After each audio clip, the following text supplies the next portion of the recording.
countdown to the last comic shop in 5, 4, 3, 2, 1. 5 Legion rings. 4 Ninja Turtles. 3 Sentinels. 2 Spiders Men. 1 Glass Comic Shop. That's too many syllables.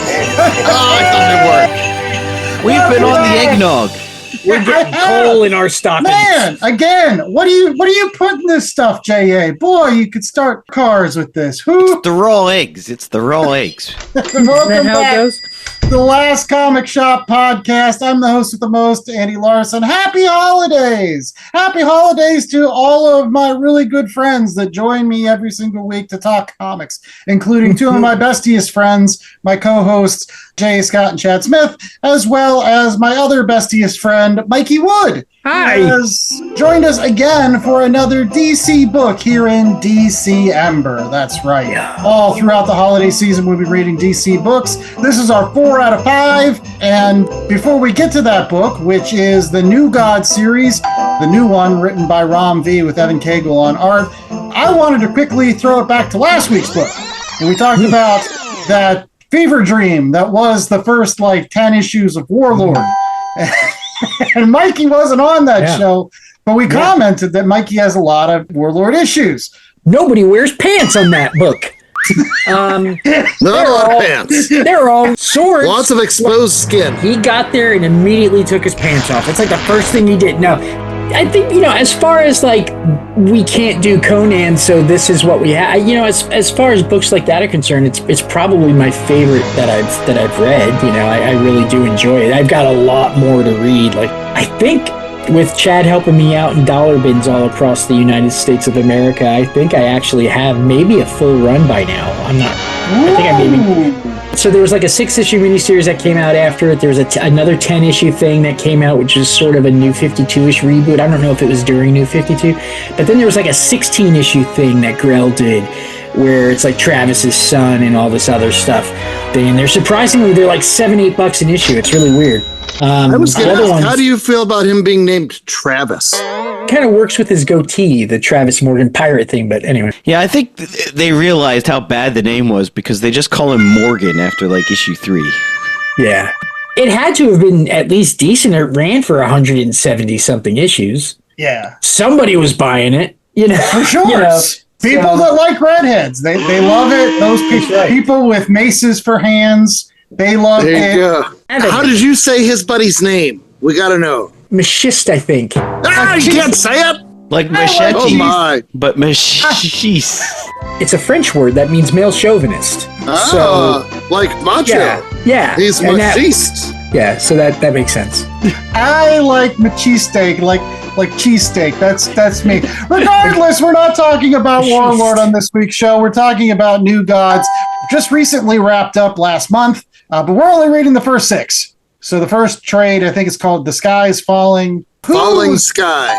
Who did these particular issues, J.A.? Okay, so the New Gods maxi series, and specifically the first 6 issues, was written by Ram V with main art by Evan Cagle, and then you had all these flashback scenes per issue, and you had a lot of different artists handling some of that. Jorge Fornes, Jesse Lonergan, Ricardo Federici, Bernard Chang, Andrew Main, Philippe Andrade. And on colors, we had mainly Francesco Segala with Jesse Lonergan and Philippe Andrade kicking in, and then the letters were handled by Tom Napolitano. Well, we got the 10-cent synopsis, and that comes from Chad Smith. So gift us with something that's just a thin dime. What happens in these 6 issues? Allow me to do it in song. High Father said to Orion, you gotta kill me a son. He said, hey, Mr. Miracle Man, you gotta stop at me now. You got a week. And Scott said, what? And Barney said, you can try to go home, but I'll kick your ass if you do. And they go down Highway 61, and it's... and yeah, hilarity and what kind of song is this? Killing ensues. Yeah, we're gonna get a copyright strike. It was so close. It's a little Bob Dylan and a little bit Norm Macdonald. Black Racer's there, and Light Ray dies, and other stuff happens, and I got real bored. What? Yeah. No, I don't like this at all. Are you serious? Yes. Well, I'm going to come to the defense a little bit of Chad, in which I felt like there was a lot of ideas that Rom V was throwing out here in the first 6 issues, and I don't think any of them got time to breathe. The amount of pages, like this should have been twice the size, and again, way too short for the story he wanted to tell. Maybe it's because I have only read the first 6 issues, but I kept on thinking to myself, who are these army people from outer space that are killing cosmic beings? And then he's introducing other cosmic beings. Then he's introducing the backstory of the new gods and the mother. And then he's throwing in also the story with the Mr. Miracle and Orion and the new god on Earth. And I'm like, a lot of stuff here, Rom V. You only have X number of pages, and I don't think you're doing any of this stuff justice. It's cool at times, but he does the Justice League. Yeah, they show up too. Don't forget that. Yeah, they show up. And again, that's like cramming something else in. This is like a wood tick about to pop. Like there's so much stuff in here. But that's just me. So we're on this side. I didn't even let Chad say what he was thinking. But absolutely absurd. I've lost all respect. Absolutely absurd. My take is simple. There's a lot of words in here. And I read all of them. I don't give a shit about any of them because there's no reason to. But the art's real good, so I looked at all the pictures. The art is real good, and the story is real good. The story's amazing. Transformers or G.I. Joe or something based on a toy line, Chad. Oh, good grief. Excuse me. Superpowers is a toy line, sir. Superpowers is a toy line. And that Transformers book I read, and I there was just enough stuff in that. Come on. At least admit that there's a lot of stuff in these 6. There is a lot of stuff. If you are a sophisticated comic book reader, then you can enjoy something that goes a little deeper than the surface level of an action film. Yeah, this was unlock it for me. Show me the depth, because I honestly didn't see any characterization here. I didn't see a ton of stuff that made sense other than hand waving. So ready, go. That book was like DC's Dune. It's amazing. Like everybody has their moments. Like there's beautiful existential things when dealing with Light Ray and Black Racer. Like that. Yeah, Highfather does something. Like instead of just standing there, like it made me give a damn about the new guy. And I actually have like the Kirby Fourth World stuff, which is beautiful, but it's so silly and so ridiculous. I love this book. I think it's beautifully written. It was like substantial. Like you get like an issue lasted a while, and it was just literary. It was gorgeous. But anyway, I'm sorry. I love how they get into what the source is and going back to the source, and that whole conversation between Light Ray and Black Racer about Light Ray wanting to know what happens when you die, and Black Racer saying, "Well, we'll race because that's what I do, and if I catch you, you'll find out." And then when Light Ray is killed, but maybe not killed, Black Racer is like, no, it doesn't work like that. I don't like my powers being usurped by these evil alien thing. And the 10-cent synopsis, which Chad alluded to but kind of failed to mention, I think, is that it all kicks off because of the death of Darkseid.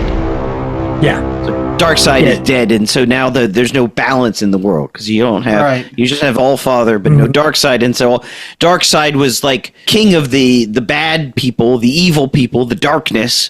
But with him, there's nothing to control the darkness. So now they're just all coming out of the weeds, and there's these aliens that can't die, kind of Frankenstein-esque things that. Let me pause you right here. Where in the story does it say that Darkseid died? Because I actually read that story in the All-In thing. There's one panel with Darkseid with light coming out of his head. And then...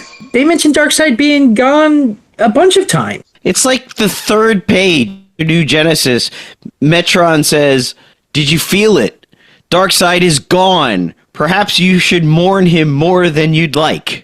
Pretty much. I guess because I read the comic that it happened, and Darkseid shows up on the flip side of the same issue, back again in a whole different form. But maybe they didn't read that part. I don't know.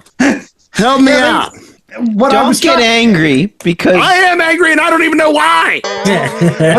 because there's no dark side to hold back your evil feelings. That's right. They should have commented on.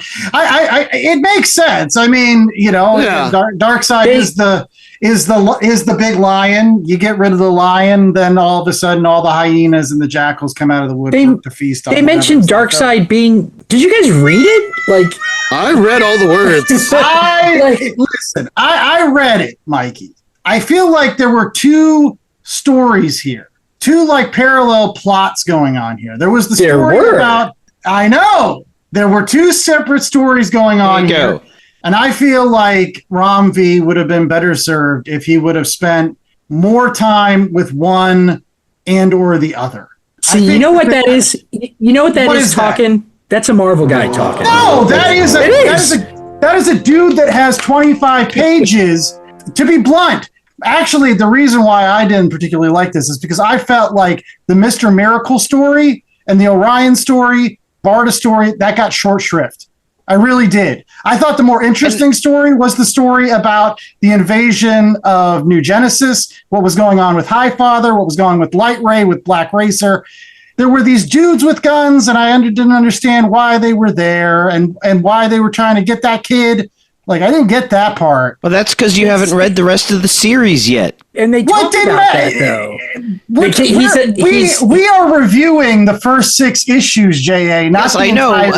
But I'm telling you why you don't know this, because they haven't told you yet, because you haven't read the rest of the series. I'm trying to give you some context and nuance so you just don't come off as somebody who's just angry because he doesn't understand something. The first 6 issues and got angry because they didn't understand what was going on. We got angry because it wasn't enough of your favorite characters in Mr. Miracle. But they do talk about why they want the kid. He's a new god. He's a new god. Who are they? Who are they? Who are these people? Like, who are these people with the guns? Who are those people? The soldiers? Yeah, were they the inner gang? Like that? They were sent by Maxwell Lord. That is true. They do mention that they were sent. Why were they sent by Maxwell Lord? Why does Maxwell Lord want to kill this kid? Just because he's a new god? He doesn't want to kill him. He doesn't want to. Maxwell Lord is a new god? Yeah. When did that happen? Oh, off. No, Maxwell.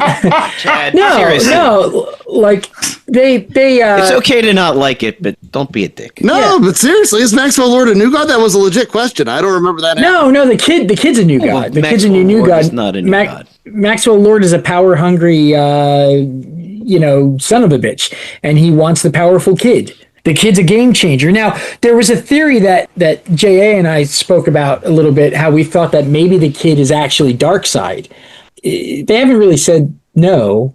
That would be cool if it was a reincarnation of because Darkseid dies and then this kid pops up. But that would be cool. And that's, to be blunt, that's where I was going with this. Like I had to read between the lines a little bit, and I had to make up my own assumptions on some of this stuff. And I was like, oh yeah, kid's Darkseid. That's why he wants. And then they brought the Justice League in. And I was just like, that was great. That thing where they're talking, where Orion's like just there, and they're like, it's going to take a miracle, and you turn the page and Superman has caught his hand. Like, that was I cheered when that happened.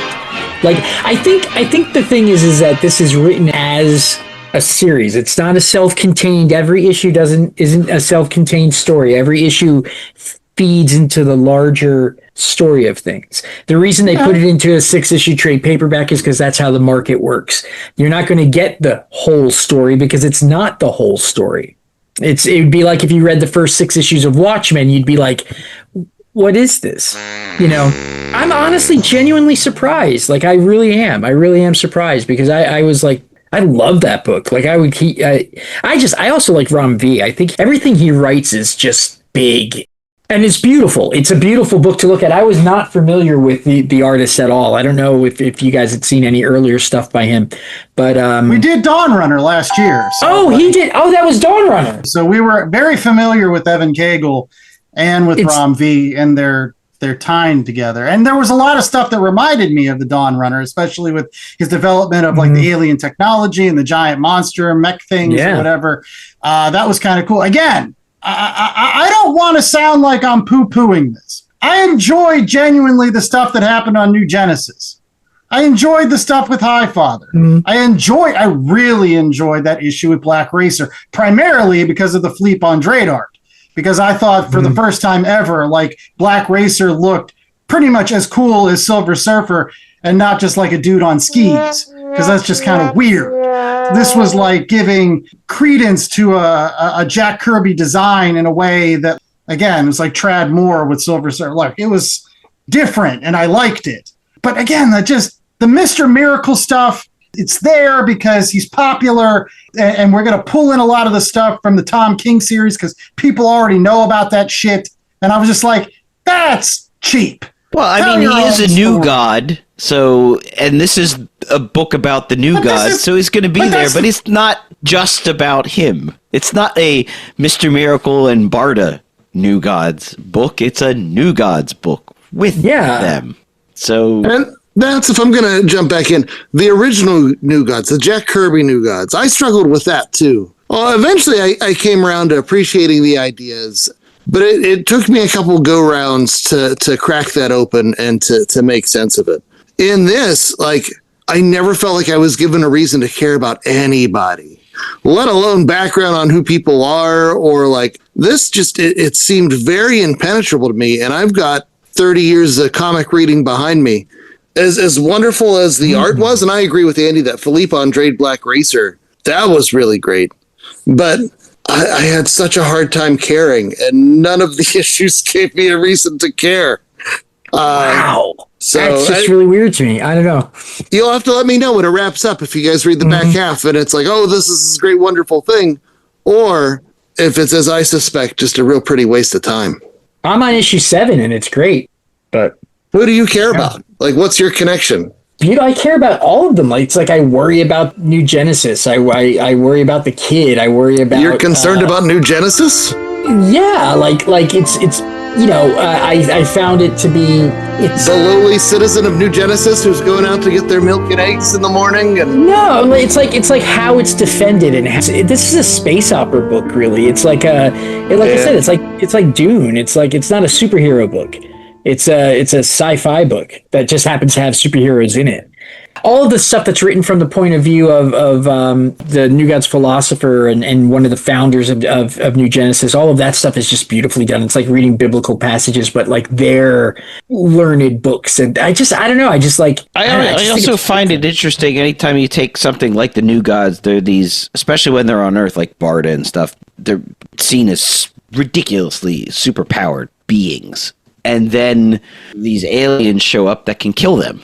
And it's always interesting when you take character set that have always been sort of seen as elevated and above, you know, like immortal, sort of like the Guardians, and suddenly introduce something that brings them down several pegs, makes them mortal, makes cranks up the danger. And when you could argue, okay, that's a cheap end around to get around this whole immortality thing and give it stakes, give the story stakes.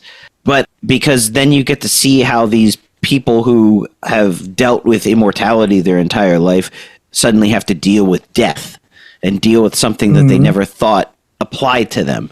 And that's why I think writers do it, because then you can get into these interesting metaphysical discussions about what is life and what is death and what happens after death. And then you tie it into all the weird Jack Kirby stuff with the source wall, which I still don't understand. Is like there's a wall in space at some point in space, and is that heaven? Is that the is Garden of Eden? Why is it a wall? And walls hold things in and things out, and I still don't understand the source wall. Which somebody needs to explain that to me. And it's made of like giant faces. But it's the edge of reality. But why is it a big stone wall of faces? Well, the wall. That's where all the does dead it just people extend infinity ad nauseum on either side? Is it like the Great Wall? Protects the source. The source is beyond the wall. So So the wall, and occasionally things can exit and things like that. And Metron talks to the wall, or he's talking to the source through the wall? Yes. I'm very confused with the wall bit. All the guys on the wall, they're the Promethean giants is what they are. Are they like celestials? I don't know. I struggle with the wall. I struggled with Corvus Glaive showing up in a couple of scenes, and then the Death Star. It's under construction. We do have to get to our rating section, but Chad, I do want to just kind of comment real quick. J.A. brought up an interesting point that this is a story that has been done before. Like, we've seen this same story told in Thor issues. You know, Odin, he's the High Father, and then you have like Thor and like some alien race that can't be stopped. Surtur comes to Asgard and is like, we're going to destroy Asgard. You care about Asgard and the price of egg and bread for Asgardians, right? But like, yeah. But people on New Genesis, no, because so there's never a scene of New Gods people sitting around having dinner, you know, talking about things or conversing about stuff other than like super ultra deep. There was that scene in Asgard? Yeah. Eating dinner? Asgard? Yeah. They're always doing the banquet thing and having giant boar all right. on the table. I'm just saying it's a glasses of meat. I do pull that JA's analogy that I feel like it's a similar story. So like if you like the Asgardian stories, maybe that's why they're so surprised you didn't like it, because you usually are a big fan of like Asgard and stuff. Yeah. No, I too was surprised how much did not connect with me. What a contentious show! Oh, there you go. That's really disappointing. Like, it really is. It truly, genuinely. I'm like, oh, really? Come on, man! Like, it's like I had such a great time with that. There's like a visceral reaction to it. The visceral reaction for Chad is what amazes me. And I know I'm on the minority side. Like, people love this book. All right. Well, let's get to that rating section so Chad can put that in a numeric value. So J.A. Scott's going to give us our rating. It's a 1 out of 4 scale. And what is it this week? Well, this is all about new gods, but specifically one new god. So how many new gods are you going to rate it? Not new gods, new gods. Little newy. Yeah, my rating is going lower and lower as this goes on. We're going to start off with Mikey Wood. To be blunt, this book was picked this week because Mikey Wood was such a fan of Rom V and Evan Cagle and the New Gods and liked the series so much. So it's a gift to you, Mikey. What are you rating it? I'm giving it a 4. I really genuinely loved it. Every time I read an issue, I was like, that was phenomenal. This book felt epic. I should have mentioned that I really like Orion and Scott's relationship. I really like it. Yeah, we didn't even mention that he shows up and he's like, I have to kill this baby and I don't want to kill him, but I have to follow orders, so I'm going to tell you to go save the baby because you're the only one who ever got away from me. Yeah, but don't forget that time works differently, and Mr. Miracle wouldn't know how time works with Orion because that would make sense. That is true. Again, little moments where, like, I wish they would have had more time to flesh things out when they were handing it to you. It's like, hand it to you, flesh it out right there. Don't wait till later to flesh it out. No fuss, no muss. I'll go next. Nope. I'm going to give this, let's be generous. We'll give it a 3. It was a good book. Did I feel like a lot of stuff was crammed in? Yes. Do I feel like the issues should have been bigger? Yes. Was there parts of the story that I thought were kind of tacked on? Yes. Maybe that's because I only read the first 6 issues, but again, the Mr. Miracle stuff, like, I was just like, wish I could have got more of that or more of the High Father stuff, but I felt like I was split time between the two places, and neither place got a real good chance to breathe to a point where I would pull it to a 4. Really did love the art, though. Evan Cagle knocked it out of the park at time. I will say everybody should read that Black Racer issue. That one was just f***ing gorgeous. I'll just swear at Christmas time because that's how great that issue was. If nothing else, you should just read that just for the art alone. But I won't lie, I was a little bit disappointed. I had very, very high hopes for this, and I did read the first 2 issues and was like, ooh, this has a lot of promise. And again, I felt like I was short-shrifted. Nothing got a chance to really breathe. And that was not cool for a series that I was hoping would be better than that. Chad. Yeah, so the last page of the story, of the 6 issues, Superman's like, oh, we've got it covered. There's the giant ball falling out of the sky. And so I'm like, it's yours to catch, Superman. Then it ends.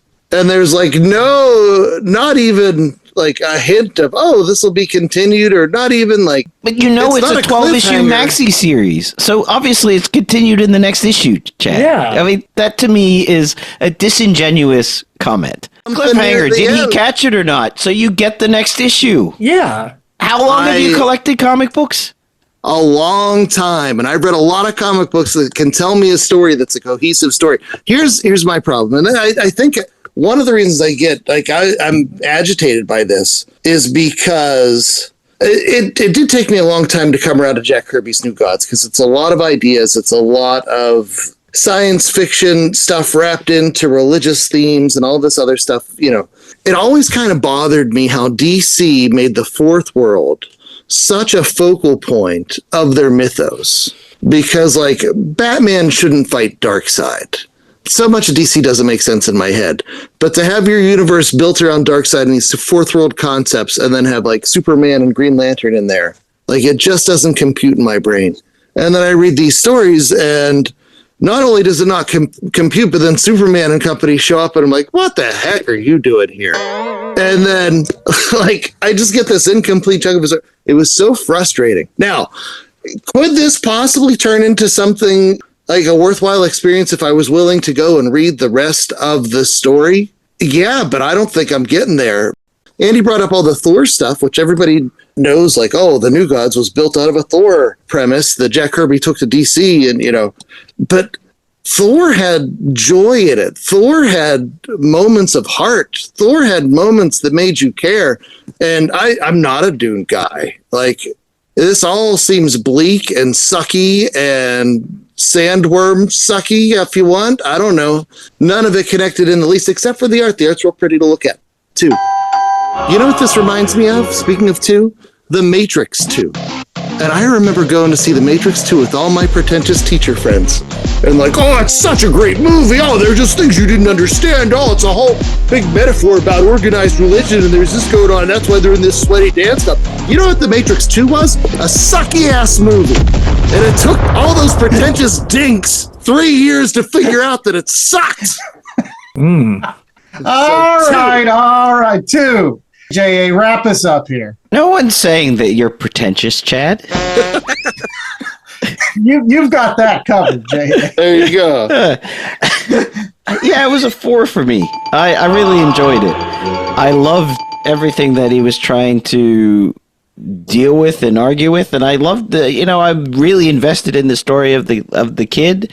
And when Jack Kirby first made Orion, did he always make him that his face looked like Darkseid when he doesn't have the mother box to change it and make him look like Apollo, the golden god? Mm-hmm. Yeah. We read New Gods on the show. You read it was 4 years ago, but yeah. Okay. They even made an action figure of him where you could turn his head around, and it's the okay. I didn't remember that. Now Jack Kirby did it. He just gave him like really severe eyebrows, dark eyebrows. Yeah. They're hideous. More like grizzled face, like tuft of beard or something. He didn't look like super ugly. I hadn't remembered that, but unbalanced. I do like that part of him that he looks more like his dad, but then he hides it. Yeah, the art, everyone's raved about the art, especially.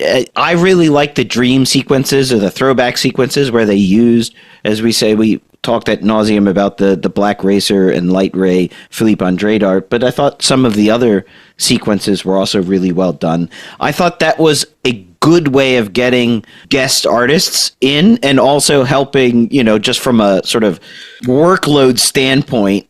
Did I want some more Barda? Yes, because I love Barda, and there's that great panel where Mr. Miracle jumps on top of the car that's chasing the baby, and he's like, "You guys are in trouble now," and they just run into Barda. She just stands there, takes the car, smashing into her. I could see why you want more of that, Andrew, but I love the space opera aspects of it, everything that Mikey Wood said. I think it appeals to me because I'm also working my way through the last Frank Herbert Dune book at the moment, so I'm sort of in that headspace. But yeah, it's meant to be a 12-issue maxi series, so I think if you're just reading the first 6 issues and you feel like you didn't get the whole story, well, that's because you didn't get the whole story. You only got half the story. And Superman, did he catch the big giant thing falling out of the sky or not? That's why you read the next issue. So that argument, Chad, I'm sorry. That's like sour grapes to me. Yes. Moving on to the commercial break. We'll be right back with more Last Comic Shop as we talk about recommendations, and then Santa Mikey joins us at the shop. So stay tuned for all that fun.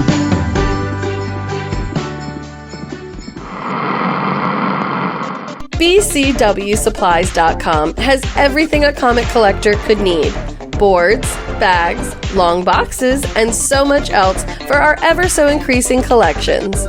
And you can save 10% on your total order by using promo code LCSPOD at checkout.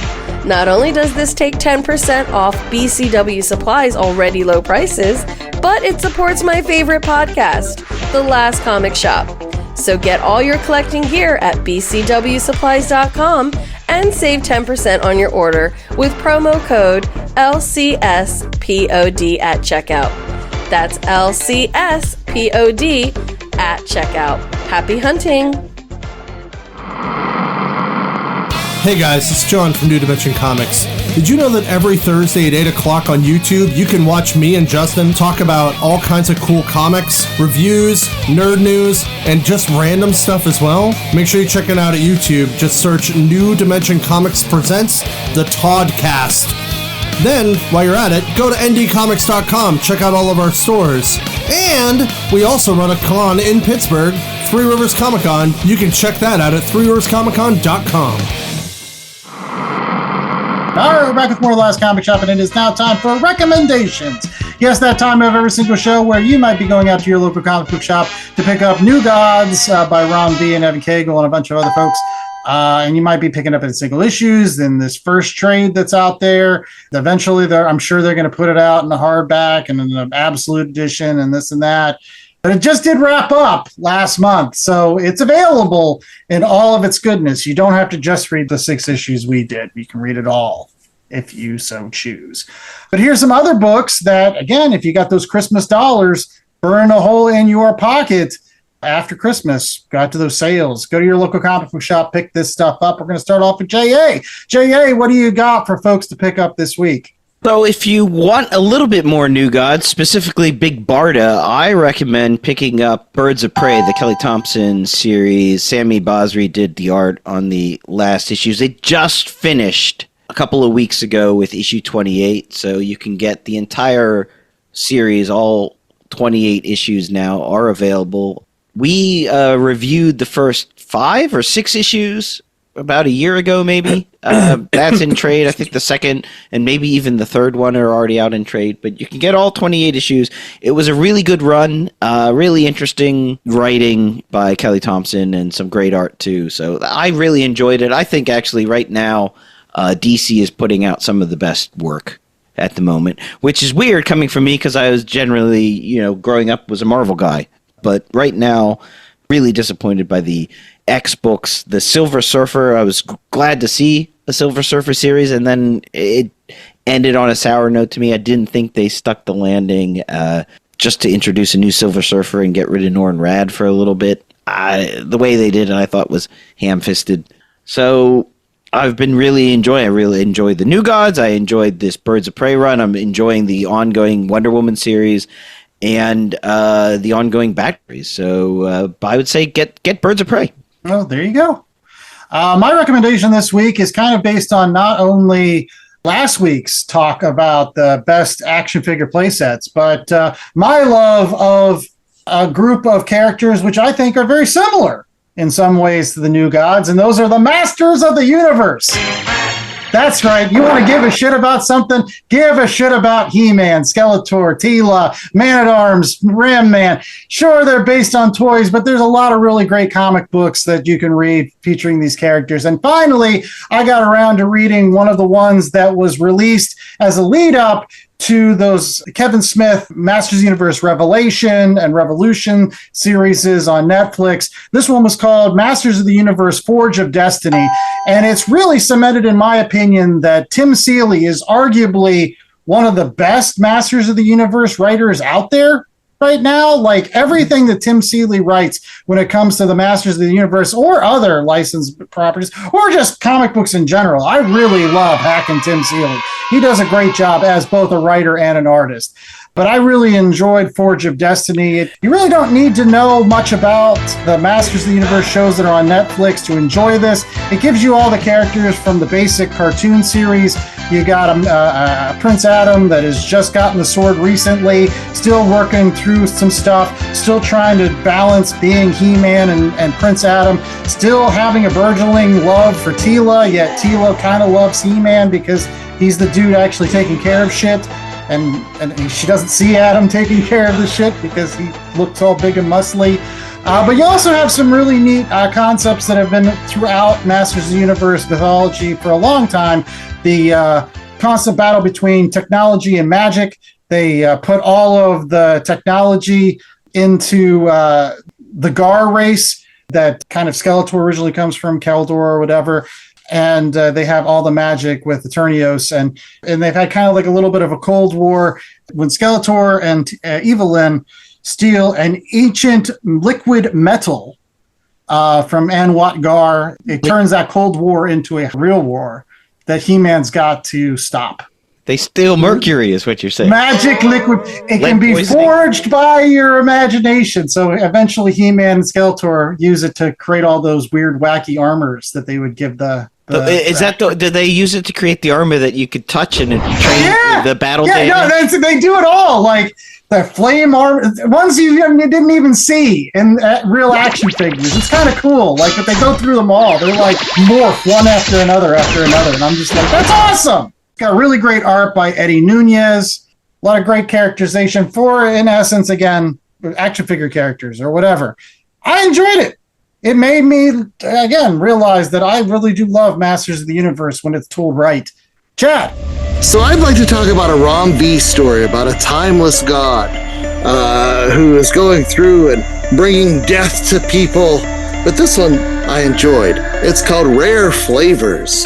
And it is about a demon chef who hires a human filmmaker to follow him around as he goes and cultivates all these different tasty Indian dishes, some of which may or may not be made out of people, Soylent Green style. But no, it's actually a really good story with really good heart, as well as really good art by Philippe Andrade. It was 6 issues. It came out of Boom Studio. It has been collected.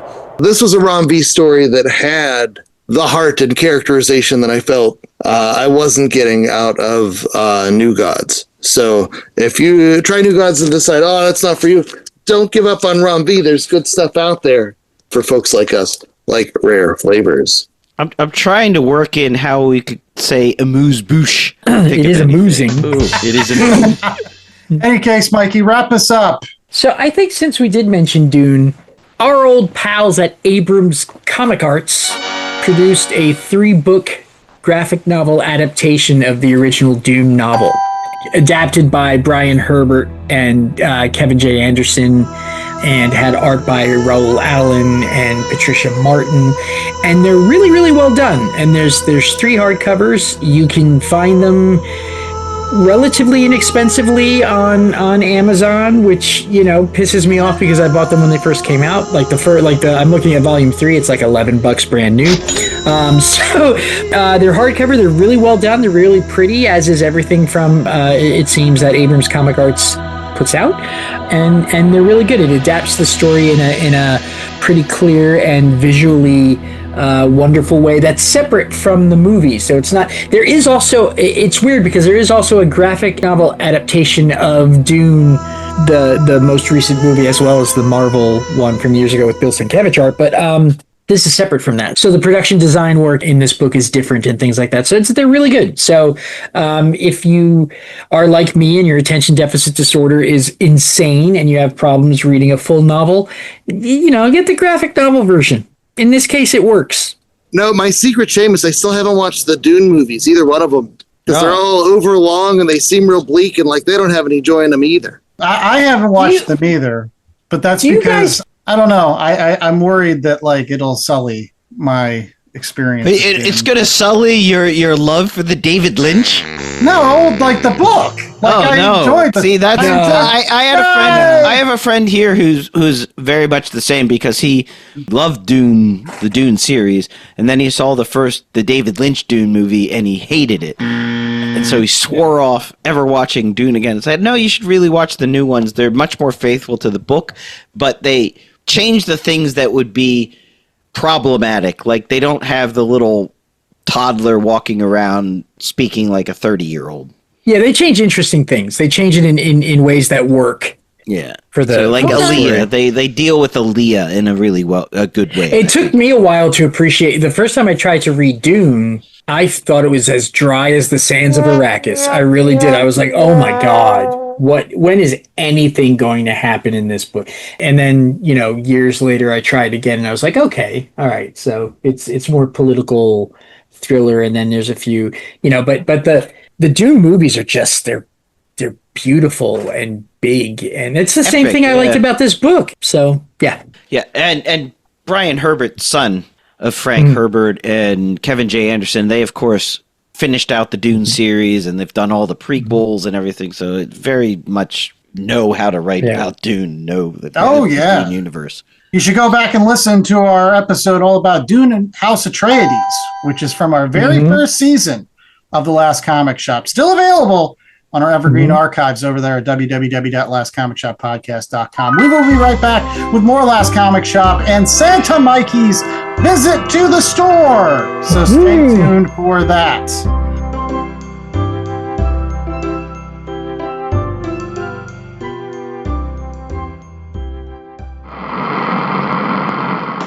LastComicShopPodcast.com is the destination for all things shop. Plan your week with upcoming show schedules, the latest books, recommendations, and chatter from the crew. Subscribe to the show on all major podcasting platforms from one convenient location. Show your support and browse the merch store. T-shirts, tanks, hoodies for the fam, coffee mugs, magnets, totes, and more. Check out exclusive content through the show's YouTube channel and follow the pod on Instagram, Blue Sky, Threads, and others. All this and so much more at www.lastcomicshoppodcast.com. www.lastcomicshoppodcast.com. When you're done listening to this podcast, check out mine. My name is Dave and I'm the host of Beer in Front. My podcast is just enjoying the beer that's in front of you. Sometimes we forget about a classic beer while we focus on the new trendy thing. What I try to do each week is to enjoy an old school classic or have a beer that has potential to be a classic. I'll also talk about events of the day, I'll add my spin to things, and each week there are people that really annoy me, and I'll call them out as the jag-off of the week. That's Beer in Front, available wherever you listen to podcasts. Ho, ho, ho, ho! Young ones and old ones, it is I, Santa Mikey, back again with another year's gift-giving bonanza. But anyway, here I am, seeing what I could pull out of my sack to present to my buddies here at the Last Comic Shop. I'm glad I'm not the only one. When he said sack, my mind went to the wrong place. No, that's the right place, my friend. That's the place I wanted you to go. Because Santa Mikey has issues. Oh, yeah.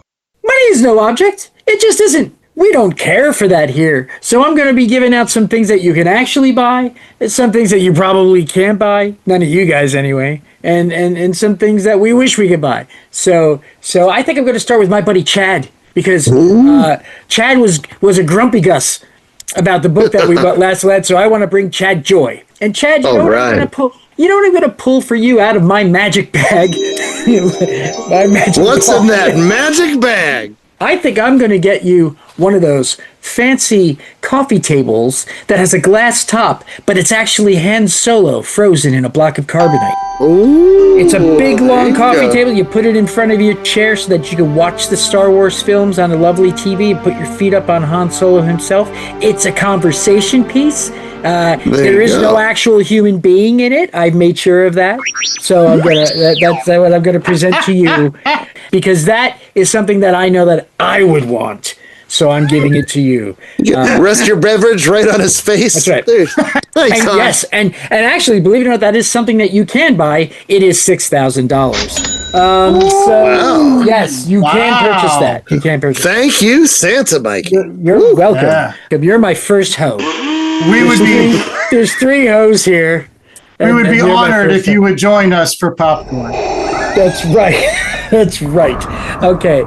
Next up, who should I do next? Actually, you know what? Next up, I think I'm going to do Andrew. Andrew, Oh! our buddy Andrew, the hostess with the mostest. Oh, that's right. Andrew. Yeah. You know what I'm going to get you, Andrew? Yeah, what's that? I'm gonna go and I'm going to reach really, really deep in the magic money wells, and I'm gonna buy you the actual armature that was within King Kong, the 1933 version, because it still exists. And Oh my goodness. It is metal. It still exists. I originally it was owned by sci-fi collector Bob Burns, who inherited a lot of his stuff from Forey Ackerman. But now I believe the armature, and I believe it is the only one in existence, I believe it is now owned by Peter Jackson, from what I understand. So I'm going to have to kind of figure a way to wrestle it out of Peter Jackson's thing, but I would like you to have that so that you can put it in your room and tell people when they come by and say, "What's that?" You can be like, "Oh, you want to know what that is? That's Kong the Great and Powerful." No, That's true. Yeah. Kong, the eighth wonder of the world. Okay. Eighth wonder of It the just world. looks like a bunch of metal in the shape of It a... doesn't matter. It does. Over the past summer, I went to the Pop Museum in Seattle, and it was all came from the personal collection of Paul Allen, who then donated it to the Pop Museum when he passed away. Captain Kirk's chair, the original clothes that were on the miniatures in Empire Strikes Back. Just some amazing stuff. Not only that, but he had also guitars and things. I don't know. I loved it. But a lot of it was beat up. They had a Dalek and it was beat up or whatever. So like this stuff is old, but I would love that. Thank you. I would love an armature. It'll go next to my armchair.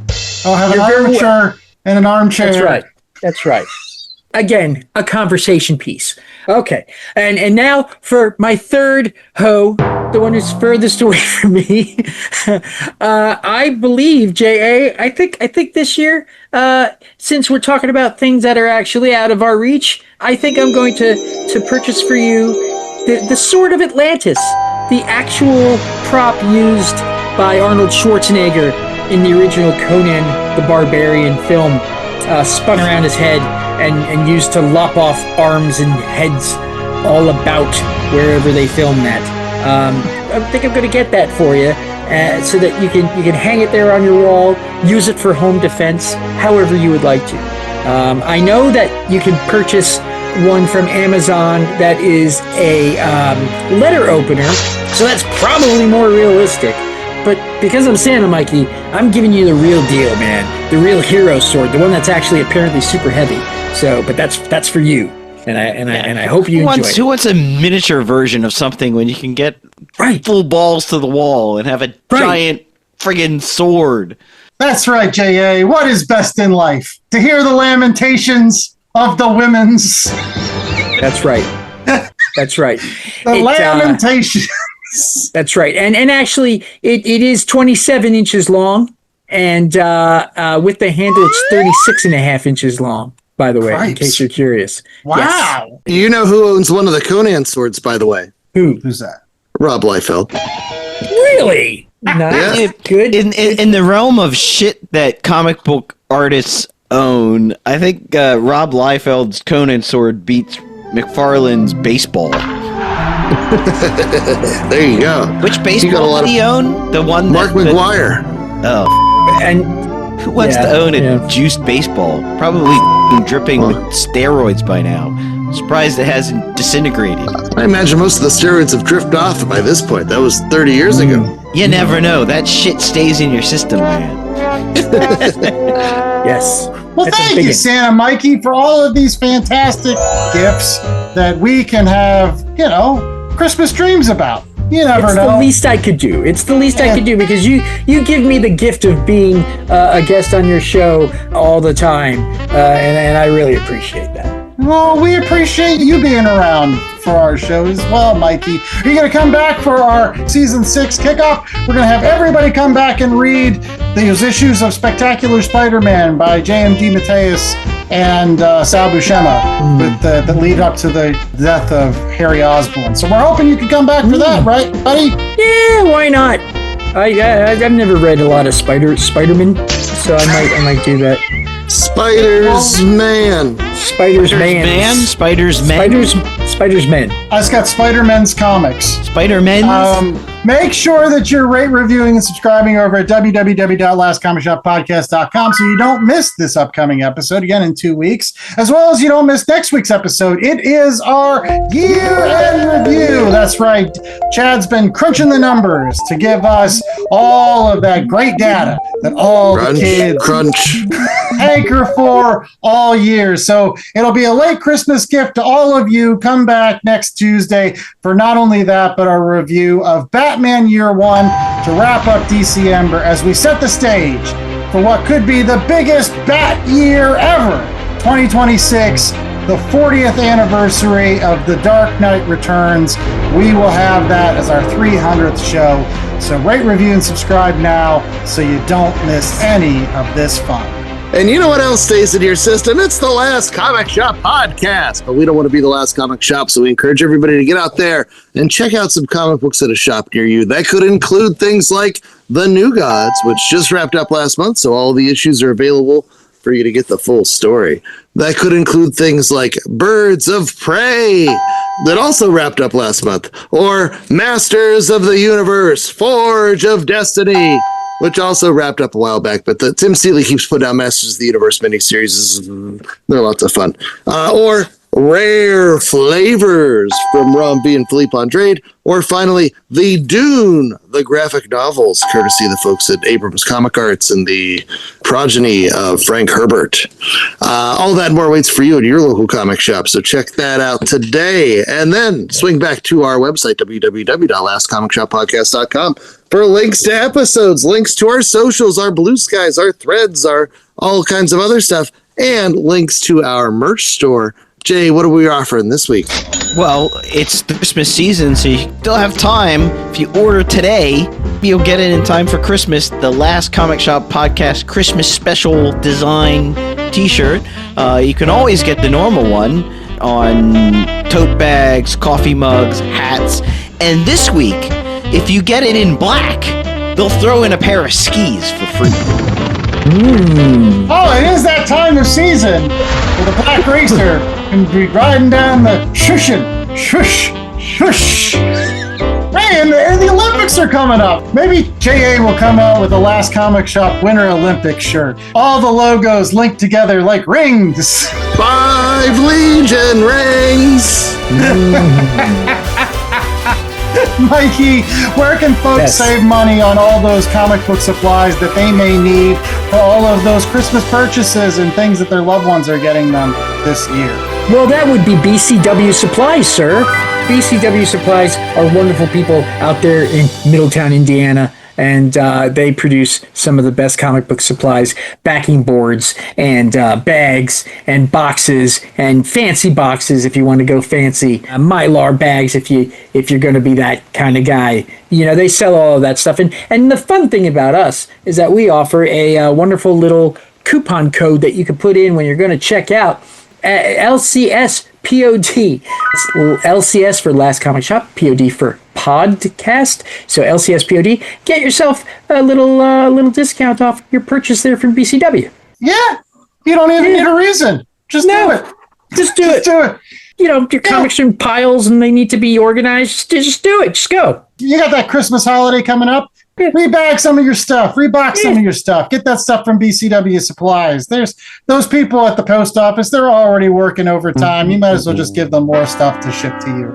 Until next week, when we wrap up Season 5 of The Last Comic Shop, as well as wrapping up December and looking forward to Season 6, I'm the host with the most, Andy Larson. I'm joined by my two jolly elves, Jay Scott and Chad Smith, as well as Santa Mikey himself, the wonderful Mikey Wood. And we hope that you stay safe, stay jolly. That's right, holly jolly.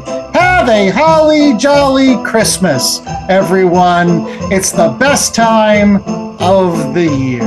Nice. That was nice. And no dad joke. Woo. No dad jokes. That's my gift to you. That is the gift that keeps on giving. It fits in my stocking like nobody's business.